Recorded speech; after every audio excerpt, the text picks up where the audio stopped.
Le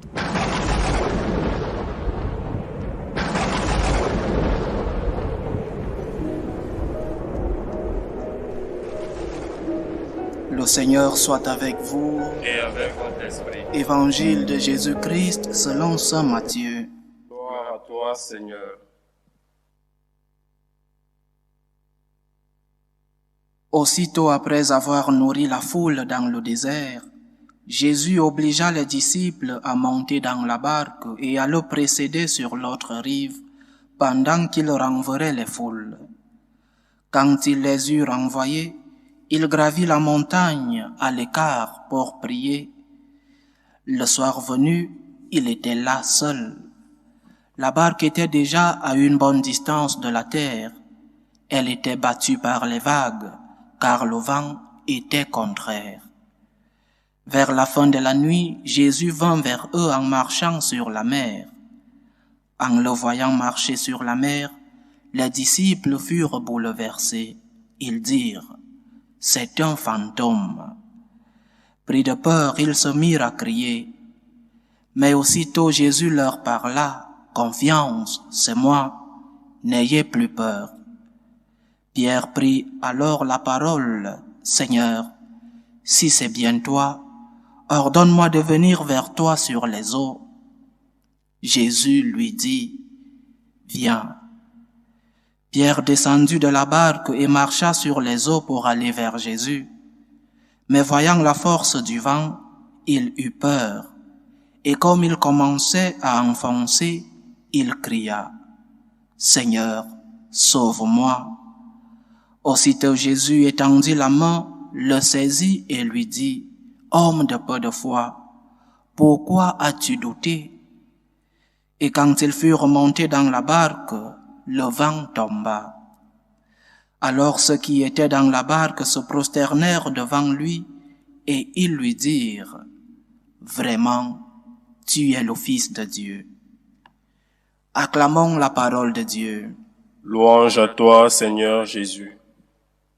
Cette semaine, nous avons célébré une des 6 patrons de l'Europe, Sainte Edith Stein, Sainte Bénédicte, Sainte Thérèse Bénédicte de la Croix, une sainte contemporaine, une écrivaine, philosophe allemande, qui, cherchant la vérité, s'est faite catholique depuis ses racines juives, ce qui lui a valu le rejet de pratiquement toute sa famille.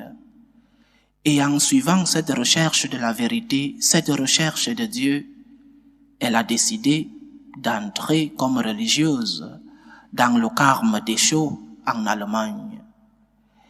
Et lorsque la persécution contre les Juifs a commencé en Allemagne de la part de Hitler, ses supérieurs l'ont changé de monastère et l'ont envoyé en Hollande dans un autre monastère des Carmes Dachau. Là-bas, la persécution l'a retrouvée et elle fut emportée. Elle est morte à Auschwitz dans le fameux et terrible champ de concentration. Je crois que se rappeler de cette sainte est opportun pour méditer l'évangile d'aujourd'hui. Pouvons-nous savoir, pouvons-nous entrer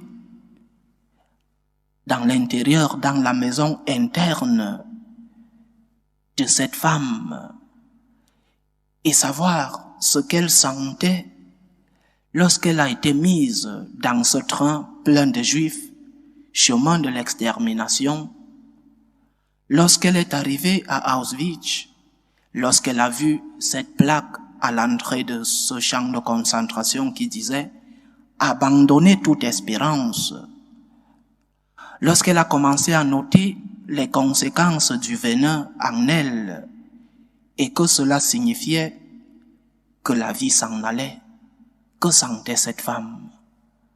Que sentait-elle dans ces chambres pleines de gaz, dans ces semblants de douche qui étaient l'eau pleine de venin? Que sentait-elle? C'est une sainte, nous savons ce qu'elle sentait: abandon et confiance en Dieu. Seigneur, je m'abandonne à toi. Seigneur, j'ai confiance en toi. Elle et d'autres, je pense par exemple au Père Colbé, nous donnent l'exemple pour savoir comment nous comporter quand nous sommes au milieu de la tempête. Saint Pierre a fait quelques pas sur l'eau, mais il lui a manqué la foi en milieu de chemin. Ainsi nous aussi. Cela se passe aussi dans nos vies personnelles, nos vies familiales et dans la vie de notre Église.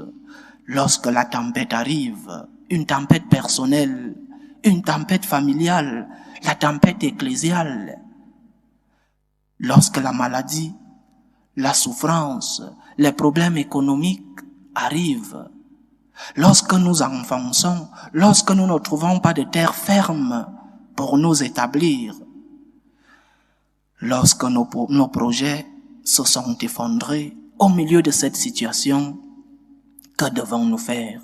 Que devons-nous dire? Il semblerait très humain, très compréhensible, très justifiable, très logique que dans ces moments de trouble, dans ces moments de tempête, que nous retournions contre Dieu. Mais Dieu ne nous a-t-il déjà montré tant de preuves qu'il ne nous abandonne jamais? Dieu ne t'a-t-il pas déjà montré 1000 preuves dans ta vie personnelle qu'il ne t'a jamais abandonné? Nous voulons encore des preuves dans nos vies pour croire en Dieu. Nous demandons chaque jour des preuves au Seigneur pour continuer de croire en lui. Dieu t'a déjà montré tant de preuves de sa main dans ta vie, tant de preuves de son action dans ta vie. Dieu t'a déjà montré tant de preuves qu'il ne t'a jamais abandonné. Donc, chers amis, disons au Seigneur, comme la Sainte Vierge, le jour de l'Annonciation, elle ne comprenait pas. Elle a dit à l'ange qu'il me soit fait selon la parole de Dieu. J'ai confiance en toi, Seigneur. Dans ces moments de difficulté, dans ces moments d'angoisse, dans ces moments de trouble, dans ces moments de doute, dans ces moments où je comprends pas, Seigneur, j'ai confiance en toi. Et nous devons le dire avec toute humilité, nous mettre à genoux, Seigneur, je m'enfonce, mais j'ai confiance en toi, comme l'ont fait les saints. Aide-moi, Seigneur, aide ma famille, aide mon Église, parce que je sais, Seigneur, que ta main continue d'agir dans le monde. Je sais, Seigneur, que ta main continue d'agir dans ma vie, dans la vie de ma famille, dans la vie de l'Église. Seigneur, j'ai confiance en toi, parce que toi-même, tu m'as demandé d'avoir confiance en toi. Parce que faire confiance au Seigneur, ce n'est pas une faveur que nous lui faisons. Le Seigneur a le droit de recevoir de nous cette confiance. C'est justement pourquoi il gronde Saint Pierre quand il voit Saint Pierre s'enfoncer. Homme de peu de foi, pourquoi as-tu douté? Le Seigneur a le droit de recevoir de nous cette confiance. Il a le droit de recevoir de nous cet abandon, cette foi. Parce que, avant cette épreuve de Saint Pierre, le Seigneur a montré sa main dans le monde. Il a multiplié les pains et les poissons et les a distribués à plus de 5000 personnes. Le Seigneur est capable de faire des miracles dans ta vie personnelle. Le Seigneur est capable de changer le cours de la vie de ta famille. Le Seigneur est capable de changer le cours de la vie de ta patrie, le cours de la vie de notre Église. Faisons-lui confiance, chers frères et sœurs. Comme les saints, Sainte Edith Stein, dans ces moments de douleur, dans ces moments de souffrance, dans ces moments où le doute nous envahit, disons au Seigneur, j'ai confiance en toi, je m'abandonne en toi, Seigneur, je ne comprends pas, J'aimerais bien comprendre ce qui se passe. J'aimerais bien comprendre ces difficultés. J'aimerais bien comprendre pourquoi l'Église vit des moments si difficiles, des moments de division. J'aimerais bien comprendre, Seigneur. Mais j'ai confiance en toi. Je sais que la barque de ton Église n'enfoncera pas.